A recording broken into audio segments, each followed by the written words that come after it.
Tout d'abord, le trafic organique sur une page Facebook, c'est-à-dire le nombre de personnes qui, après avoir aimé ta page, voient tes publications, est égal à 2% depuis 2019 pour les publications texte et 4% pour les publications vidéo de façon naturelle. Cela signifie que lorsque tu as 1000 likes sur ta page et que tu publies une image par exemple, uniquement 20 personnes voient cette image. Il faut que celles-ci like, commentent ou partagent. Il faut qu'il y ait des interactions pour que ta publication soit montrée à plus de monde. Tu peux aussi toi-même la partager dans divers groupes sur ton profil pour augmenter le nombre de personnes qui la verront. Invite quelques personnes à aimer ta page, même 500 likes, c'est ok.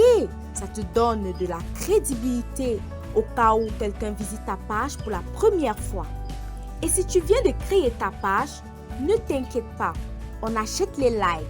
Je te montrerai comment. Dernier point, les différents onglets d'une page et leur rôle en quelques mots. Onglet 1. Accueil. Ta page, tout simplement. Onglet 2. Fil d'actualité te permet d'interagir sur Facebook non plus comme un profil, mais comme une page.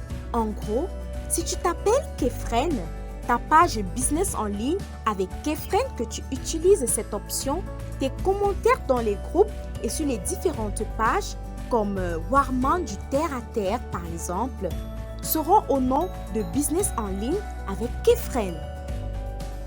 Onglet 3. Gérer la boutique, c'est fondamental.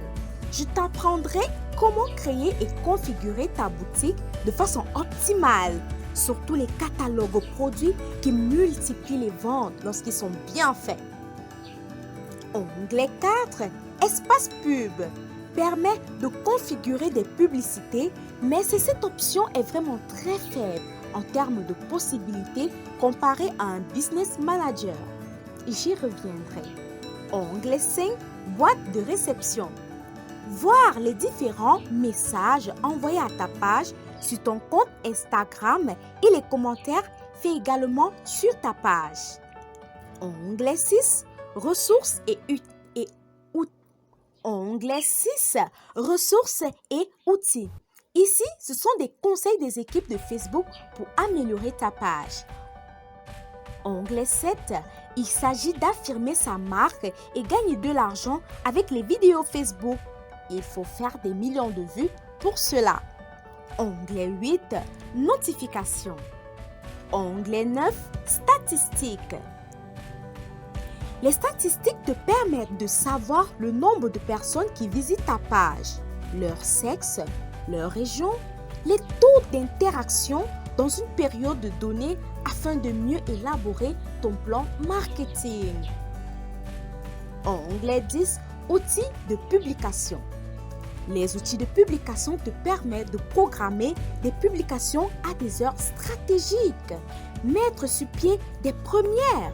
Il faut par exemple que tu saches que l'heure optimale pour publier sur Facebook, c'est le matin, entre 7h et 10h du matin, puis le soir entre 18h et 21h. Onglet 11. Qualité de la page. La qualité de la page indique le nombre de retours positifs ou négatifs des personnes qui visitent ta page. Onglet 12. Modifier les informations. Ta localisation, numéro de téléphone, adresse mail, c'est très important. Onglet 13. Paramètres. Les paramètres très importants te permettent de configurer ta messagerie, les rôles de ta page, activer les filtres à injures et bien d'autres. Hello! J'espère que tu as beaucoup appris au cours de cette leçon. Tu comprends donc à quel point tu manquais d'informations et c'est à cause de cet art et beaucoup d'autres que tu ne gagneras pas grand-chose en ligne. Pourtant, crois-moi, le potentiel est énorme. Cette formation est avant toute chose 100% pratique. Il ne sert à rien d'avoir ces informations si tu ne les appliques pas, alors commence maintenant. Crée ta page et explore les paramètres. Si tu as des questions spécifiques à ton business liées au marketing digital, j'y répondrai. Je vous remercie.